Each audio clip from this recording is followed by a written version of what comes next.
Les damos la cordial bienvenida a esta charla de especialización en comunicación, periodismo en el sector energético minero, un espacio creado para fortalecer nuestras competencias profesionales frente a los retos actuales en la comunicación técnica y especializada.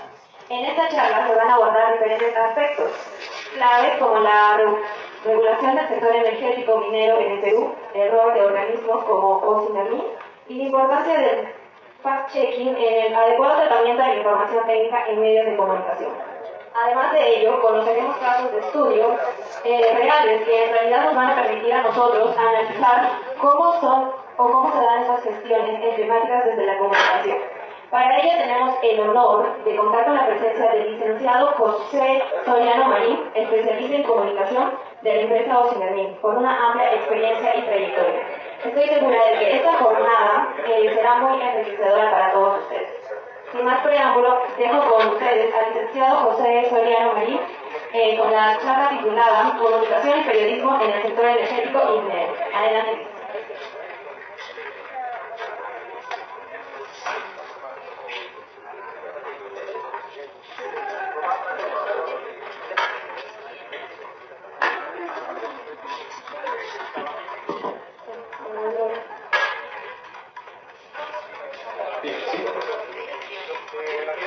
Bien, muchísimas gracias.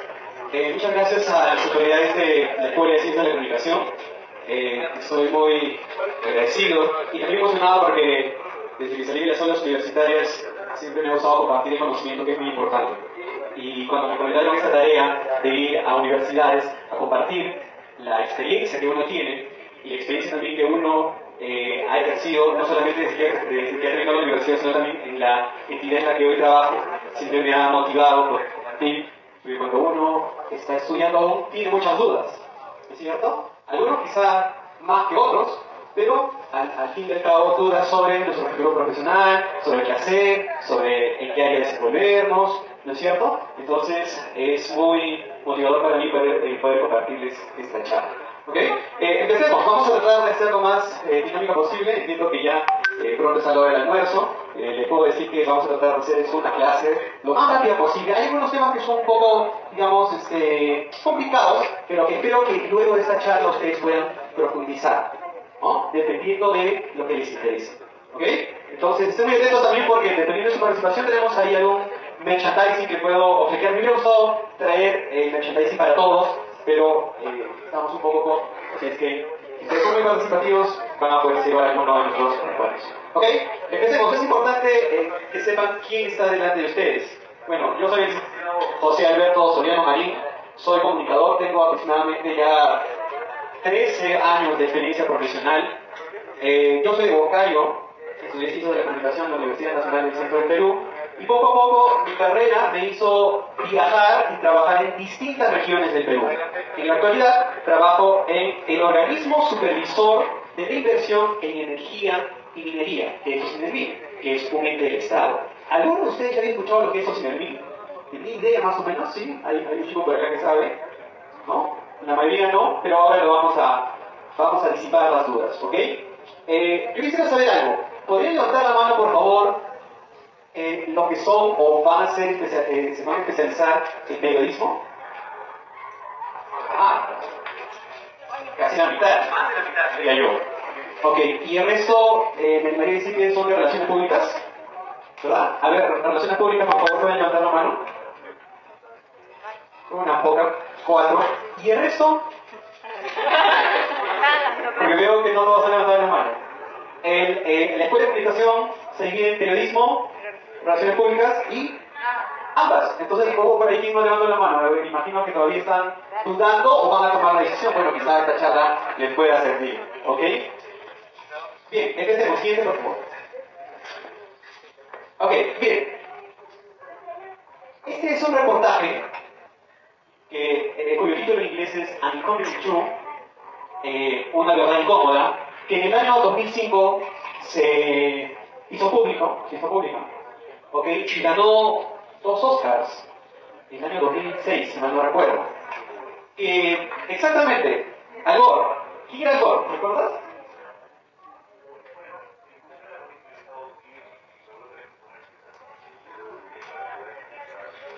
Me encanta. El poder, el conocimiento es poder. Por favor, dale una libreta. Recuerden siempre eso y yo también se lo comparto. El conocimiento es poder, hoy en día. ¿Ok? No sobre el chat GPT. ¿Ok? Entonces, miren, hay un grupo político que fue candidato a la presidencia de los Estados Unidos y fue quien dirigió este reportaje que hablaba por primera vez de manera pública y que va a decir, obviamente antes ya se había hablado, sobre el cambio climático. Muchos se burlaron de él, pero por otro lado también suscitó bastante atención. Y se los menciono porque creo que nuevamente este documental, es un documental, se lo recomiendo porque es muy bueno a nivel audiovisual y a nivel de contenido, creo que hoy en día está tomando nuevamente importancia. ¿Por qué? Siguiente. Siguiente, por favor. Por lo que está ocurriendo en el mundo. Miren, no voy a entrar mucho en el tema político porque vamos a pasar discutiendo. Ya seguramente ustedes en su clase de periodismo lo van a poder discutir en algún momento, ¿no es cierto? Pero hoy uno de los líderes importantes, más importantes del mundo como Trump, ha anunciado eso, ¿no? Golpe a una política climática que buscaba reducir la contaminación. Hay gente que lo apoya y hay gente que está muy preocupada con eso. Yo se los dejo como pregunta. ¿Es realmente preocupante el cambio climático? ¿El cambio climático existe? ¿En Arequipa están padeciendo algún tipo de secuela del cambio climático? Se lo dejo. Siguiente. Pero vamos a ver, por favor, este pequeño mini documental de la BBC. Rápidamente, solamente. El cambio climático es un fenómeno que se viene experimentando desde hace 150 años. Lo que las redes sociales abundan mensajes de rechazo mundial que existe, porque no aplicamos a una investigación en evidencia científica demuestra no solo que está ocurriendo, sino que avanza de manera acelerada. Para los expertos, la difusión de información exacta y engañosa es un problema, porque esta creencia puede retrasar las medidas necesarias para combatirlo. En este video te contamos 4 afirmaciones falsas sobre el cambio climático descontadas por la ciencia. Para los meteorólogos es imposible negar que nuestro planeta vive un proceso de calentamiento desde finales del siglo XIX. Distintos medidores independientes demuestran que la Tierra se ha calentado en el último siglo y coinciden que, en promedio, la temperatura global ha aumentado 1,1 grados Celsius desde 1850. Ese calentamiento está teniendo consecuencias amplias. Los océanos se están calentando y el nivel del mar está aumentando. Algunas especies se están desapareciendo y el suministro de alimentos está en riesgo. La causa que señalan es la emisión de gases de efecto invernadero, como el dióxido de carbono y el metano, que aumentaron considerablemente con la revolución industrial a mediados del siglo XIX. Es la actividad industrial humana la que ha provocado un aumento del 50% de la cantidad de CO2 en la atmósfera en menos de 200 años. Se calcula que las concentraciones promedio de CO2 en la atmósfera actualmente ha superado las 400 partes por millón, y según la Organización Meteorológica Mundial, esos niveles de dióxido de carbono no existían desde hacía millones de años. Martin Seegers, experto en geofísica y cambio climático del Imperial College en Londres, coincide en esa aceleración. Dice que los niveles actuales de CO2 en la atmósfera son incomparables con los registrados durante el Plioceno, entre 5 y 3,5 millones de años atrás, cuando en cierto punto la temperatura fue 4 grados Celsius superior a la actual y el nivel de los océanos era 20 metros por encima. Desde que la Tierra es tierra, el clima global ha pasado por periodos naturales de calentamiento o enfriamiento. Sabemos que son varias las eras de enero que han ocurrido a lo largo de millones de años, muchísimo antes de que existieran los humanos. Uno de esos cambios naturales con los que coincidimos recientemente, vale la pena mencionar, que ocurrió entre los siglos XIV y XIX, en lo que los científicos llaman coloquialmente la pequeña era de hielo, una época en la que se expandieron los glaciares montañosos por una caída global de las temperaturas. Por cierto, esa llamada pequeña era de hielo que ha sido el periodo actual de calentamiento que comenzó en el siglo XIX. La preocupación es que el proceso está ocurriendo de manera muy rápida y continua, y que coincide con el periodo en el que los humanos empezamos a producir más gases de efecto invernadero, lo que lleva a los expertos a concluir que ese patrón de calentamiento global no podría tener una causa natural. Según los datos que publica la Oficina Nacional de Administración Oceánica y Atmosférica de los Estados Unidos, en la NOAA o sus siglas libres, la temperatura de la Tierra aumentó en promedio 0,08 grados Celsius por década desde 1880 hasta 2020. Y ese aumento está en gran medida impulsado por los registros meteorológicos de las últimas 4 décadas. Los 10 años más calientes de los que se tienen registros han ocurrido todos a partir de 2010, siendo este año 2023 el más caluroso de todos y el primero en aumentar en torno a 1,4 grados Celsius en promedio por encima de los niveles preindustriales, según la Organización Meteorológica Mundial. Mientras que en cuestión del cambio climático existe la idea de que los niveles del mar siguen siendo los mismos, pero eso tampoco es compartido por los principales institutos de ciencia del mundo. La NASA, la Agencia Espacial Estadounidense, ha bajado los niveles de los océanos a través de mediciones satelitales desde 1973, y en esas observaciones asegura que ha habido un aumento superior promedio al los 100 milímetros en el nivel del mar desde ese año. En 2022, el nivel promedio de los océanos acorde con este medidor fue de 101,2 milímetros por encima del promediado de 1993. Y cuando se analizan los últimos 100 años a partir de registros anteriores, el nivel promedio del mar ya ha aumentado entre 160 y 210 milímetros. La causa a la que apunta es el derretimiento de los glaciares y las capas de hielo que han aumentado el nivel de agua de los océanos. Además, el agua tiene la propiedad de expandirse con el siguiente, lo que también afecta a los niveles de crecida de los mares. El incremento del nivel del mar, como el aumento de las temperaturas superficiales, también está ocurriendo de manera acelerada, haciendo más proclives a las poblaciones costeras de sufrir inundaciones. Un ejemplo que cita la NOAA es que las inundaciones por marea alta en los estados costeros de Estados Unidos son ahora entre 300% y 900% más frecuentes que hace 50 años, lo que también ha incluido cambios en la tierra por erosión, el de petróleo y agua subterránea y el movimiento de la superficie. Muchos usuarios en redes sociales se refieren al cambio climático como un problema de los países desarrollados, o se dice incluso que es un complot de los países ricos para impedir el crecimiento de las economías en desarrollo. Pero el cambio climático es un problema global con consecuencias desiguales. Es decir, los principales productores de gases de efecto invernadero son las economías más industrializadas: Estados Unidos, China, Reino Unido, los países europeos, entre varios otros. Pero las consecuencias climáticas están afectando a los países en vía de desarrollo, que son los que menos han contribuido a crear el problema. Centros de investigación del clima como la NASA han advertido que las zonas de calor sin precedentes, tanto en la Tierra como en los océanos, están aumentando la frecuencia de los incendios forestales, las sequías provocadas, las inundaciones causadas por huracanes y lluvias torrenciales. Y el Fondo Monetario Internacional advertía en 2022 que los países más pobres afrontan mayores riesgos y son los que tienen menos posibilidades para adaptarse al cambio climático. Por ello ha crecido la presión para que los países más ricos y más acción defienden el impacto de su actividad industrial en el medio ambiente, a la vez que ayuden a los países en vía de desarrollo a lidiar con el daño causado. Bueno, ¿y tú qué piensas de este tema? ¿Cómo es lo que está pasando con el planeta? Deja de decir que va a implementar eso. Ok, muchas gracias. Gracias. ¿Algunos de ustedes han evidenciado algún efecto de cambio climático hoy en día aquí en Egipto? ¿Sí? ¿Alguien le gustaría compartirlo? Los deshielos es un ejemplo clarísimo, ¿no? Es una cuestión irreversible. ¿No? Algunos de ustedes se conoce Huaraz, hay nevados de Huaraz, o algún otro nevado en nuestro país. Hay nevados que están cerrando, ¿no? Su retroceso es irreversible. Las lluvias, las sequías, las estaciones. Bueno, en el Perú no es como en otros lugares, ¿no? Donde macabamente desde niños nos han enseñado que tenemos 4 estaciones, ¿no? Pero en muchos lugares del Perú, yo diría, yo que también vengo delante, que tenemos solamente 2 estaciones. ¿Me pueden decir cuáles son las 2 estaciones? No, verano e invierno, o temporada, exacto, de lluvias y temporada seca, ¿no es cierto? O algunos de ustedes han experimentado un otoño o una primavera mágica. En el Perú, en la cordillera de los Andes, no tenemos eso, ¿no? Pero aún así, tenemos estas peculiaridades. Poco a poco estamos evidenciando ciertas cosas, ¿no? De esto, usted, lo que acabamos de ver es un fake news, es una exageración. Bueno, déjenme decir que hay gente que sí lo cree. Siguiente, por favor. Poco a poco vamos a ir aterrizando. Y este es otro tema, ¿no? Que tiene que ver un poco con, digamos, con la ciencia, con la naturaleza. Porque hay gente que aún cree que la Tierra es plana. Parece una idea ambigua, ¿no?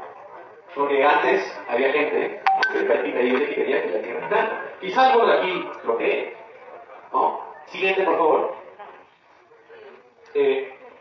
Siguiente. Siguiente, por favor. Para millones de brasileños la Tierra es plana. Esto es una noticia increíble. Millones. ¿No? Pero ahora, a ver, yo les pido lo siguiente. ¿Alguien de acá, en este momento, me podría demostrar que la Tierra es plana y es una esfera o una semilla? ¿No? O algo muy parecido a una esfera. ¿Sí me podría dar tanto dato científico? Algo básico, digamos. ¿Tú quieres participar? Vamos, anímate.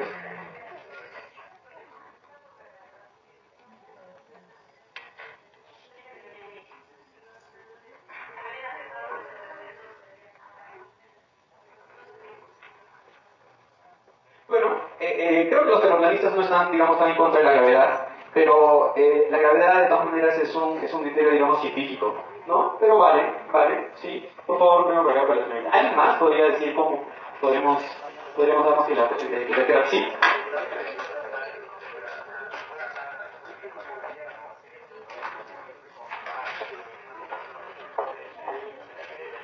Las zonas horarias. Tenemos varias zonas horarias, ¿no es cierto? Sí, también, muy bien. Para el joven acá, por favor, también. entenderlo. Hay otros detalles también. Por ejemplo, a los que conocen el mar, ustedes han visto cómo cuando una embarcación se aleja, va desapareciendo. Y luego no es posible ni siquiera ver la embarcación ni siquiera telescopio. Si la Tierra sería plana, uno podría observarla, sin importar la distancia. ¿Ok? Bien, sí, telescopio, gracias.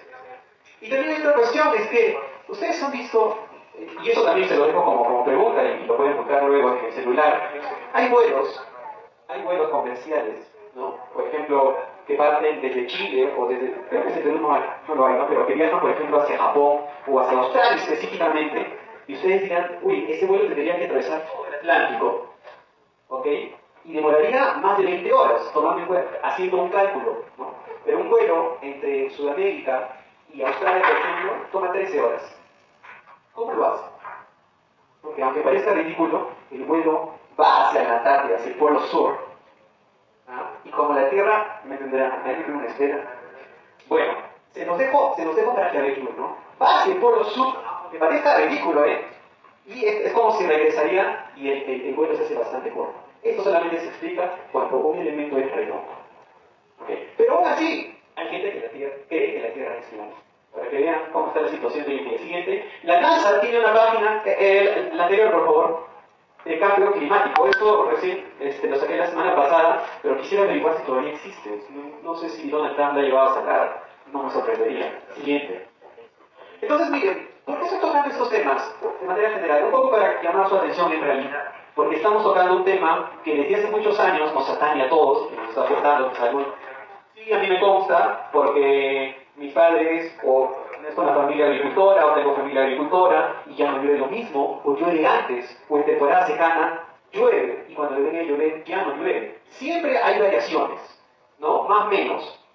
Pero esas variaciones hoy en día han cambiado un montón. ¿Ok? Han cambiado un montón. Entonces, eso nos hace hablar de algo que es la transición energética. ¿Alguien tiene idea de la transición energética? ¿Qué hablamos cuando hablamos de transición energética? ¿No? ¿Nadie tiene idea? Sí.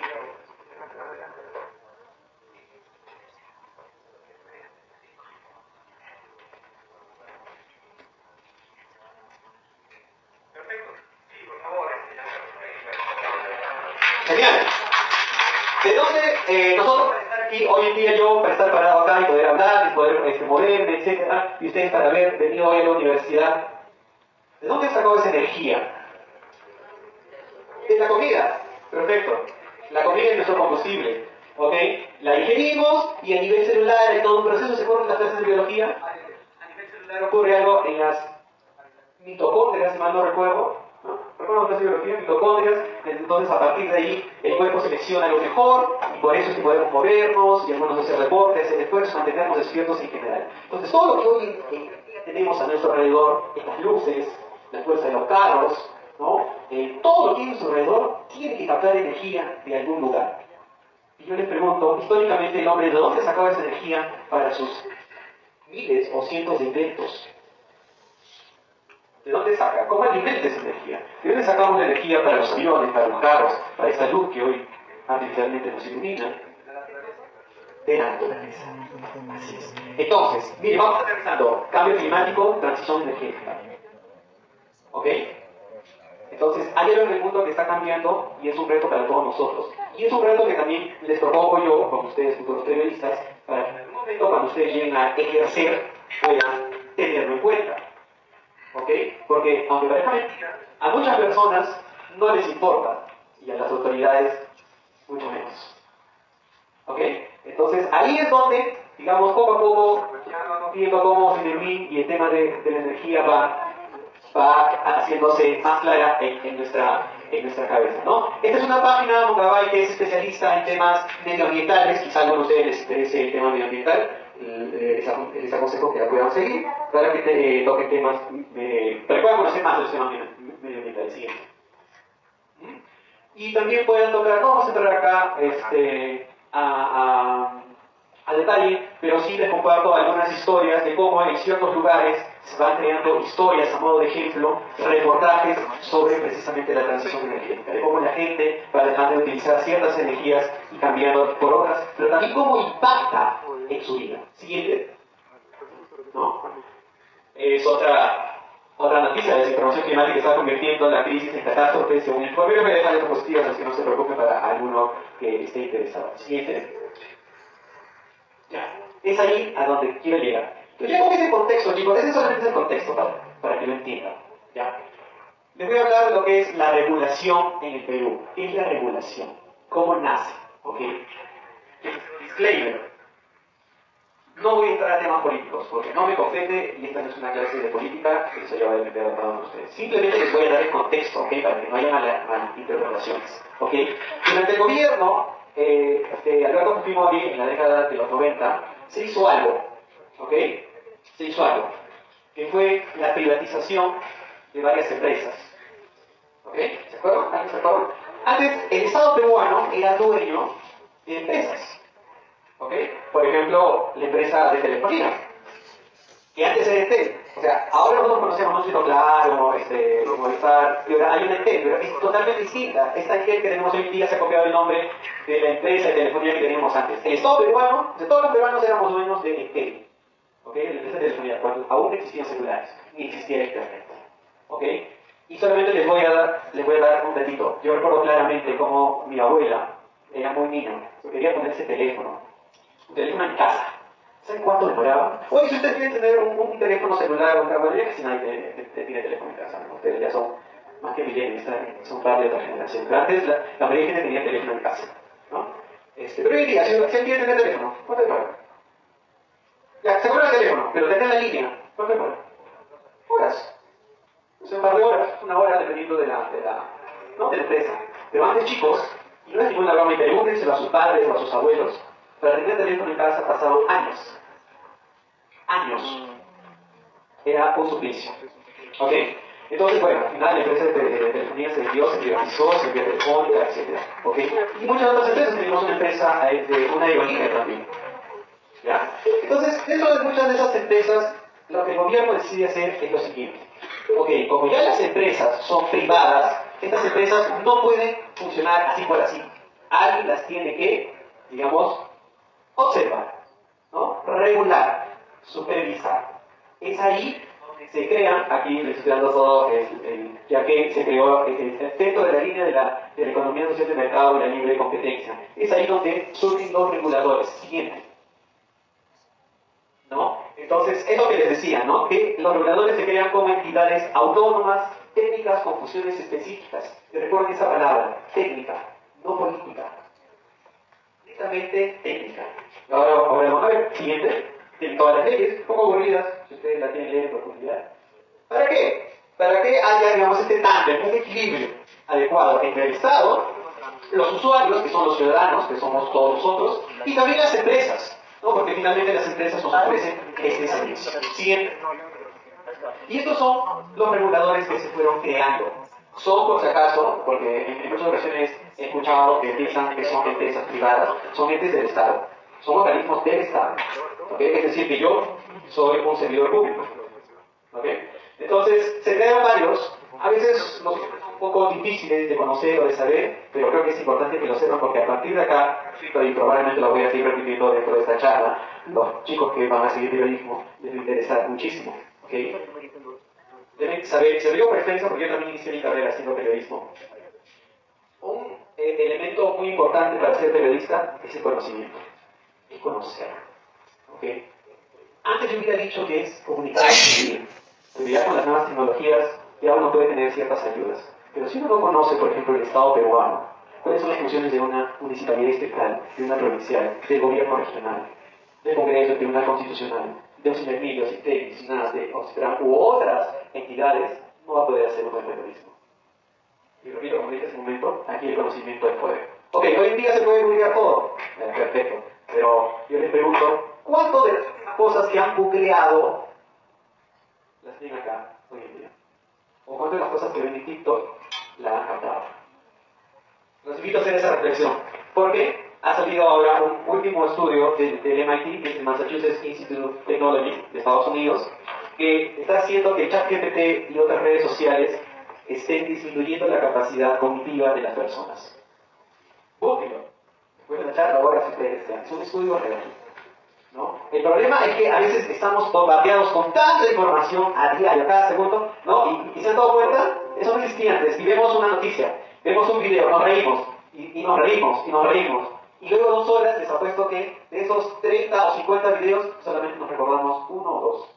O el más gracioso, o el más terrorífico, o el más, no sé, lo que a cada uno le llama la atención. Entonces, les pregunto, ¿cuánto lo que googleamos a diario lo hemos asimilado? Entonces, es importante que un periodista o en general un comunicador esté empapado de información y pueda asimilarlo. ¿Ok? Entonces, rápido, de OSINT ahorita vamos a hablar, ¿no? Pero OSINT, telecomunicaciones, reguladores de telecomunicaciones, UNAS, el agua potable, y OSITRAN, el tema de la infraestructura, como aeropuertos. Estaba muy de moda OSITRAN por el tema del aeropuerto, ¿no? Hace poco. Y nosotros regulamos de empresa el sector eléctrico, hidrocarburos y minero, que está vinculado a la energía. ¿Ok? Siguiente, por favor.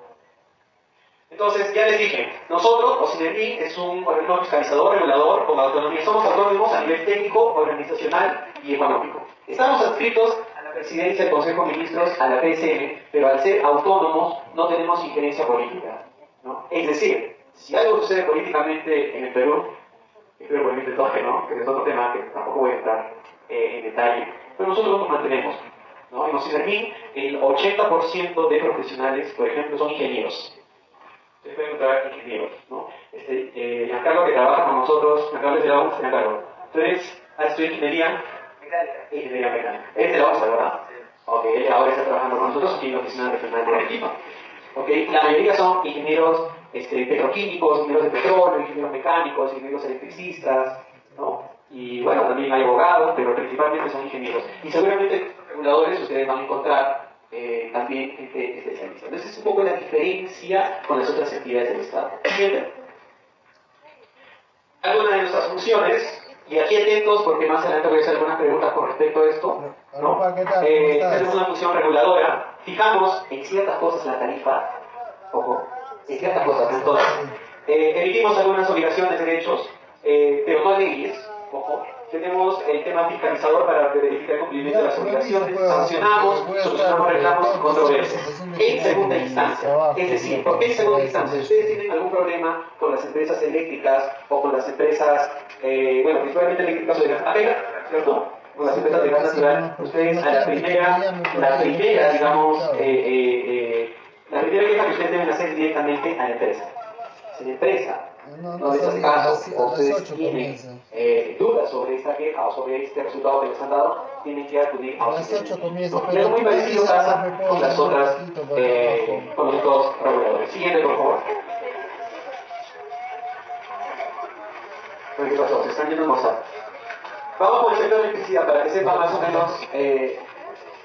Siguiente. Siguiente. Chicos, solo una cosita, por si acaso vamos a entregar una constancia de participación, pero si a la que se refiere ya vamos a pasar una lista al último, por favor, porque no me parecería justo que obviamente no estamos obligados a estar acá, pero si tienen la constancia que tienen que estar aquí. ¿Sí? Ah, bueno, ya, yo lo sé. Ok, hablemos de electricidad. Estamos hablando de energía. ¿Cómo? Yo me pregunto, ¿cómo? ¿De dónde nace la electricidad? ¿Cómo se crea la electricidad? ¿Del agua? ¿Cómo así del agua? Bien ahí, ¿quién dijo central hidroeléctrica? Por favor, Giancarlo, central hidroeléctrica. ¿Qué es una central hidroeléctrica?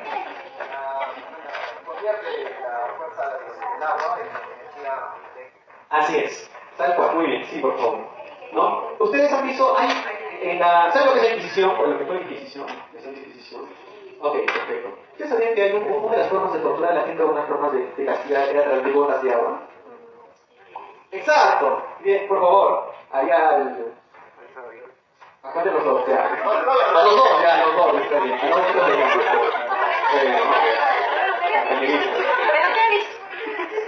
muy bien, vamos tomando. Participe, por favor, para que se lleven. Igual al final vamos a hacer preguntas y tenemos USB, tenemos audífonos. Voy a tratar de acelerar, ¿ok? Pero bueno, para los que no lo sabían y no han visto, ponían al sujeto, lo ataban, ¿no es cierto? Lo echaban y hacían gotear, ¿no? Agua en su cabeza. Ustedes dirán, ¿y cuál es el castigo? Una gota. Pero ¿no han visto ustedes en las casas? Yo por ejemplo recuerdo mucho la casa de mi abuelita, ¿no? En el techo de 2 aguas, por donde llovía y donde escurría la lluvia, y a veces de cemento, habían agujeros en el cemento. Es decir, que la fuerza del agua, pero con el pasar de muchísimo tiempo, empieza a socavar, empieza a mellar incluso el cemento. Claro, seguramente 100 gotas no te van a hacer daño, ¿no? Pero 1 millón de gotas. Ajá. Es como cuando uno tiene un esfuerzo físico, ¿no es cierto? Si uno se frota, por ejemplo, los dedos, no pasa nada. Pero si lo siguen frotando constantemente durante, imagínense, 1 o 2 horas, le va a salir callos o, ¿cómo se llaman las otras? Ampollas. ¿Ya? Entonces, miren, una gota de agua tiene, puede que no tenga mucho poder, pero la continuidad sí. Ahora imagínense el poder. Si una gota puede hacer eso, por la constancia, imagínense el poder de caudal de un río que cae. ¿Sí? Entonces, aprovechamos las caídas del agua, específicamente, las caídas del agua, ¿no? Donde hay una serie de turbinas y la fuerza es tal que esta turbina genera electricidad. Entonces, en el Perú, la principal fuente de electricidad son las centrales eléctricas. Es la principal. Poco a poco están empezando a haber otras, ¿no? Como tenemos la energía solar, la energía eólica, bueno, ya se lo dejo. Entonces, en el Perú, por ejemplo, nosotros fiscalizamos estas empresas eléctricas. De generación hay 66, centrales eléctricas tenemos 130 y tenemos más de 32.049 horarios de transmisión de alta tensión. Porque comprenderán que desde las hidroeléctricas hasta que llegue a su casa, todo tiene que estar conectado. Todo tiene que estar conectado. ¿Se imagínense ustedes que desde el medidor que llega a su casa, que va a los cables que están en la calle, o algunos en subterráneo, eso llega a una subestación, que de la subestación llega a otra planta de generación. Aquí es SEAL, ¿verdad? SEAL. De SEAL a la vez, no tengo idea exactamente de dónde viene la electricidad acá en Arequipa, pero de hecho viene de una central hidroeléctrica. ¿Ok? ¿En Chacán? Chacán. Ok, eso no lo sabía. Muchas gracias. Ok, y ya tiene premio, señor, pero vamos a dar otro que le pregunto, ¿ya? Okay. Ya tiene premio, muchas gracias. Entonces, todo eso nosotros lo supervisamos. ¿Ya? Las empresas en el Perú eléctricas tienen, algunas son privadas y algunas tienen un régimen mixto. Digamos que tienen un régimen privado, pero finalmente también son del Estado. Es mixto, acuérdense. Siguiente. ¿No? Y esta es la energía renovable. Estos son los nuevos retos que se vienen para nosotros. Si ustedes los retos de Ocinermin es precisamente adaptarnos a la transición energética, ¿no? Porque tenemos parques solares, parques eólicos y centrales de biomasa también.